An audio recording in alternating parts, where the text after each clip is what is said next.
पराकृतन्मद्बन्धं परं ब्रह्म नराकृति सौंदर्य सर्वस्वं वन्दे नन्दात्मजं है प्रपन्न पारिजाताय तोत्र वैत्रिकपाणि ज्ञानमुद्राय कृष्णाय गीता अमृत दुहे नमः वसुदेवसुतं देवं कंसचाणूरमर्दनं देवकी परमानंदं कृष्णं वन्दे जगद्गुरुं वंशि विभूषितकरा नवनीरदाभात् पीताम्बरादरुण बिम्बफलादरोष्टात् पूर्णेन्दु सुंदर मुखादरविंद नेत्रात् कृष्णात् परम किमपि तत्त्वमहं न जाने। हरि ओम नमस्ते श्री परमात्मने नमो नमः। श्री गोविंदाय नमो नमः। श्री गुरुचरण कमलेभ्यो नमो नमः। महात्मेभ्यो नमो नमः। सर्वेभ्यो नमो नमः।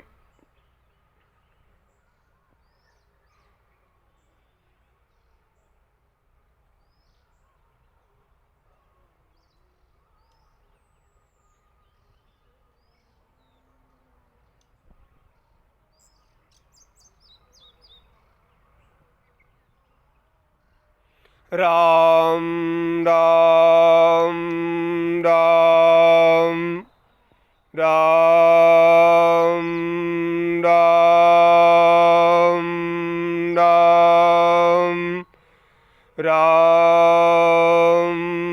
राम राम नारायण नारायण नारायण नारायण नारायण नारायण। प्रभु की कृपा से, भगवत कृपा से मानव देह मिलता है। पशु पक्षी अनंत योनियों में मानव देह सर्वश्रेष्ठ है। मनुष्य शरीर मिलने के बाद में परम प्रेम की, परमात्म तत्व की प्राप्ति हो जाए, जन्म मरण के चंगुल मिट जाए, जन्म मरण का आवागमन मिट जाए, इसी वास्ते मनुष्य शरीर मिला है। मेरे बंधुओं, प्रेम एक ऐसा शस्त्र है जिससे दुनिया जीती जा सकती है। प्रेम से आप दुनिया जीत सकते हो। आज प्रति व्यक्ति में प्रेम का अभाव हो गया, प्रेम का अभाव हो गया। इसी कारण दुनिया मात्र में राग और द्वेष, मेरा और तेरा प्रकट हो गया। आज चार भाई होते, वो स्नेह से, आत्मीयता से जिस तरह माता पिता के सानिध्य में रहे और एक थाली में भोजन किया परम प्रेम से, लेकिन वही चार भाई बड़े हो जाते हैं और राग द्वेष से ग्रस्त होकर धन दौलत वैभव के लिए लड़ते रहते हैं। आप किसी भी धर्म संप्रदाय विशेष में जाकर देख लेना, भाइयों में विवाद और कलह ही मिलेगी। सगे भाइयों में, एक माता पिता की संतान में राग और द्वेष और कलह मिलेगी। मेरे बंधुओं, विचार कराओ, जिन भाइयों में स्नेह और प्रेम होता है वहाँ कलह नहीं होती, और जिन भाइयों में स्नेह और प्रेम नहीं होता वहाँ विवाद और राग द्वेष होता है। मेरे बंधुओं, जब राम रावण युद्ध चल रहा था, उस समय कुंभकर्ण को समझाने के लिए भविष्ण जी रामादल की ओर से, कुंभकर्ण जब युद्ध के मैदान में आता है तब भविष्ण जी उसे समझाने के लिए जाते हैं।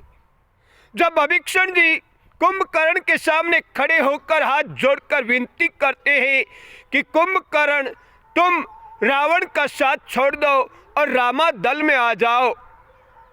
मेरे बंधुओं, भाई के प्रति प्रेम कुंभकर्ण ने भविष्ण जी को निरुत्तर कर दिया।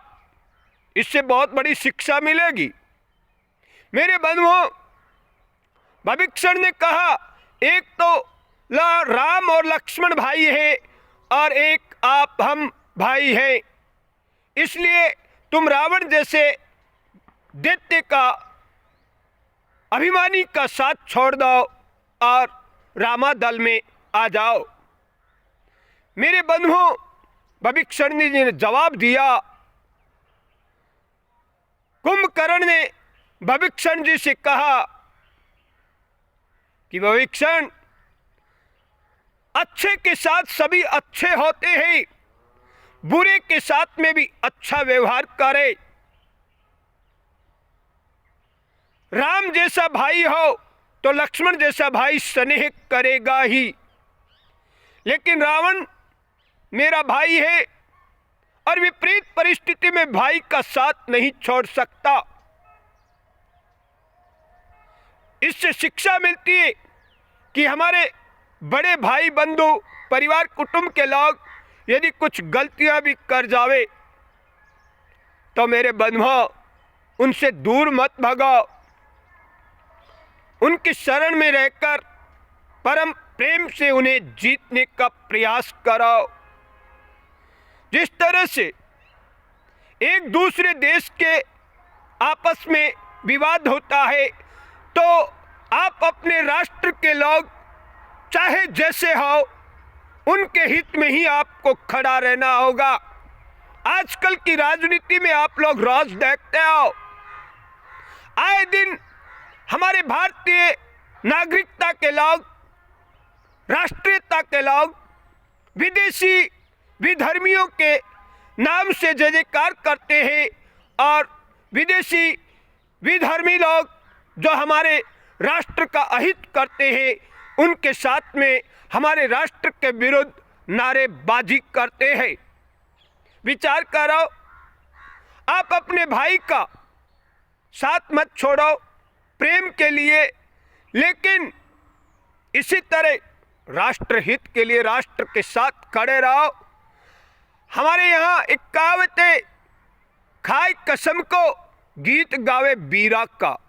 मेरे बंधुओं, खाए कसम का गीत गावे बीरा का। इसी तरह से आप इस राष्ट्र की मिट्टी में पले बड़े हो, आप इस राष्ट्र का अन्न जल ग्रहण करते हो, और इस राष्ट्र के विरुद्ध आप गंदे शब्दों का उच्चारण करते हो। भारतीय सनातन संस्कृति के विरुद्ध ऐसे ऐसे मैंने कृत्य देखे हैं। कल ही एक ऐसा वीडियो देखा जो लक्ष्मी जी के बारे में विशेष कुछ कह रहा था कि अमेरिका वाले लक्ष्मी जी को नहीं पूजते, बहुत पैसे वाले हैं, और भारतीय लोग पूजते हैं। और इस विषय में उन्होंने बहुत अनर्गल कहा। मेरे बंधुओं, विचार करो, लक्ष्मी जी उस व्यक्ति के हृदय में निवास करती है जो लक्ष्मी नहीं, प्राणी मात्र से प्रेम करता है। धन का तो तुम भोग करते हो, धन की तो तीन गति है, भोग, दुरुपयोग और सदुपयोग। क्या आप लक्ष्मी के गुलाम हो? इसी को लक्ष्मी समझते हो? मेरे बंधुओं, लक्ष्मी माँ है और माँ का कभी भोग नहीं होता। जिस व्यक्ति विशेष ने वीडियो जारी किया है उसे मैं चेतावनी देता हूं कि तुम यदि धन के भूखे हो, भोग के भूखे हो, तो अपनी मां के साथ में तुम भोग करने जैसा कृत्य कर रहे हो। इसलिए ऐसे वीडियो बनाने से पहले राष्ट्रीय हितों की बात सोचो। मेरे बंधुओं, टाटा बिरला के घर में जन्म लेने वाले ने कोई उद्योग नहीं किया। एक ऐसा है गरीब रेलवे स्टेशन के भिखारी के गर्भ से पैदा होने वाले ने भी कोई उद्योग नहीं किया, और ना ही कोई कुकर्म पाप किया है उसने, फिर भी उसका जन्म एक गरीब के भिखारी के गर्भ से होता है और एक टाटा बिरला के परिवार में जन्म लेता है, या अरबपति खरबपति के घर में पैदा होता है। अब कौन सा पुण्य और पाप किया उन्होंने पिछले जन्म के पुण्य और पाप के कारण वर्तमान जन्म में उनका अधिकार है। पहले रचा प्रारब्ध, पाचे रचा शरीर। इसलिए अपने आप को लक्ष्मी का दास मत बनाओ। रुपये, जिसे तुम लक्ष्मी मानते हो, रुपयों को, मैं उसके विषय में कहता हूं, और हमारी भारतीय सनातन संस्कृति की लक्ष्मी जिसकी पूजा करते हैं हम, वो तो हमारी माँ है, माँ। और माँ की पूजा हम जिसने शरीर दिया उसकी भी करेंगे, और हमारी भारतीय सनातन संस्कृति के 33 कोटि देवी देवताओं का भी आदर सत्कार और पूजन करेंगे। ये सनातन संस्कृति पहले थी, है और आगे भी रहेगी। बीच में जो अनेक संस्कृतियां पैदा होती है उनका नाश होना अवश्यंभावी है, क्योंकि उनका पैदा होना ही अहंकार का मूल कारण होता है और राग द्वेष उनके हृदय में सदा भरा रहता है। जिस व्यक्ति विशेष के हृदय से राग द्वेष नष्ट हो गया, वही व्यक्ति विशेष परम प्रेम की प्राप्ति परमात्म तत्व का बोध कर सकता है, अन्यथा नहीं। अतः मेरे बंधुओं, विचार करो, दुनिया मात्र में राग द्वेष फैलाना बंद करो और प्राणी मात्र के हित में रत होकर जीव मात्र की रक्षा के लिए संकल्पित हो जाओ, तभी तुम्हारा मानव जीवन का जन्म सार्थक होगा, अन्यथा तो मानव जीवन का समय व्यर्थ चला जाएगा। आप अपने परिवार में सुसंगठित हो जाओ। मैं एक चेन बताता हूँ, वसुधैव कुटुंबकम।